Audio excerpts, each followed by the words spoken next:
2 जून को हमने नांगल चौधरी से अपनी यात्रा शुरू की थी और हमारी ये यात्रा 23 तारीख को चंडीगढ़ पहुंचेगी तमाम ज़िलों से होते हुए।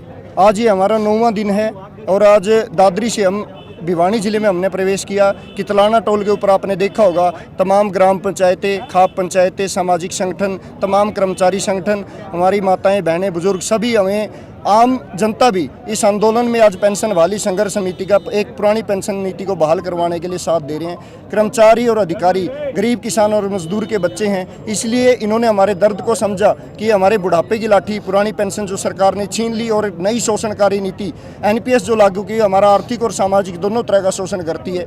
सरकार से हमने पहले भी कई बार गुहार लगा चुके हैं। 5 साल हो गए हमें आंदोलन करते हुए। 19 फरवरी का आपको पता होगा, 19 फरवरी को एक बड़ी रैली हमने पंचकुला के अंदर की थी, जिसके ऊपर शोषणकारी नीति चलाते हुए सरकार ने लाठी डंडे और आंसू गैस के गोले चलाने का काम किया। उसके बाद एक कमेटी गठित की 3 बड़े अधिकारियों की, उसके साथ हमारी एक दौर की वार्ता भी हुई। उसके बाद सरकार ने वार्ता करना तक उचित नहीं समझा। हमें पहले से अंदेशा था कि ये कमेटियां केवल मुद्दे को लंबा खींचने और भटकाने का काम करती हैं, इसलिए कर्मचारियों, अधिकारियों और आम जनता के बीच में इसके लिए रोष है और इसीलिए हमने ये साइकिल यात्रा हमारी शुरू की है, जन जागरूकता यात्रा को लेकर। अगर सरकार पुरानी पेंशन को बहाल करती है तो हम धन्यवाद उनका करेंगे, अगर नहीं करती तो आने वाले समय में खुले तौर पर हम विधानसभा और लोकसभा चुनाव में उनका विरोध करने का काम करेंगे और ऐसी सरकार बनाने का काम करेंगे जो पहली कैबिनेट मीटिंग में पुरानी पेंशन को बहाल करे। ये केवल अपना मन समझाने की उनकी बात है और इसके अलावा कुछ नहीं है। कर्मचारी किसान का बेटा है, मजदूर का बेटा है, छोटे दुकानदार का बेटा है, उनके साथ उनका परिवार है, उनके रिश्तेदार है और इसके साथ साथ कर्मचारी ही सरकार की नीतियों को जनता तक पहुँचाने का काम करता है।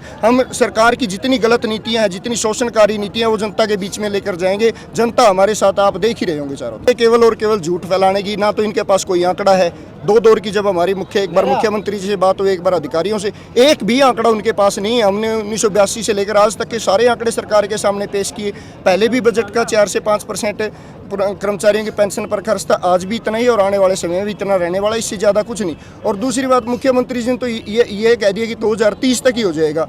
उनको कोई समझाने वाला हो कि 2030 तक तो हमारे 2% कर्मचारी रिटायर होंगे, बिना रिटायर हुए कर्मचारियों की पेंशन से देश दिवालिया हो जाएगा। भ्रम फैलाने की और एक ये जो उनके पूंजीपति दोस्त हैं, जिनके पास हमारा NPS का पैसा जमा है, उनके दबाव में ऐसी अनर्गल बयानबाजी कर रहे हैं। पुरानी पेंशन बहाली संघर्ष समिति के साथी यहाँ आए थे और वो जो है 2 जून से नारनौल से उन्होंने यात्रा शुरू की है, तो उनका यहाँ जत्था आया था। तो हम संयुक्त किसान मोर्चा की तरफ से और सभी खापों की तरफ से, विशेषकर सांगवान खाप 40 की तरफ से यहाँ इनका स्वागत किया है और ये आशा करते हैं कि ये आंदोलन आने वाले समय में सरकार पर दबाव डालेगा। सरकार जो आंकड़े पेश कर रही है वो झूठे हैं। जब 14-14 लाख करोड़ रुपए पूंजीपतियों के जो है लोन बैंकों से माफ कर दिए जाते हैं, तब तो कोई देश को नुकसान नहीं होता। जब किसान और कर्मचारियों को कुछ बजट देने की बात आती है, ओल्ड पेंशन बहाली की बात आती है, किसानों के कर्जे मुक्त करने की बात आती है, तो वो कहते हैं कि देश बर्बाद हो जाएगा, देश फेल हो जाएगा। लेकिन अपने अडानी अंबानी जैसे लोगों को देश के संसाधनों को लुटवाया जा रहा है, उसमें देश फैल नहीं हो रहा।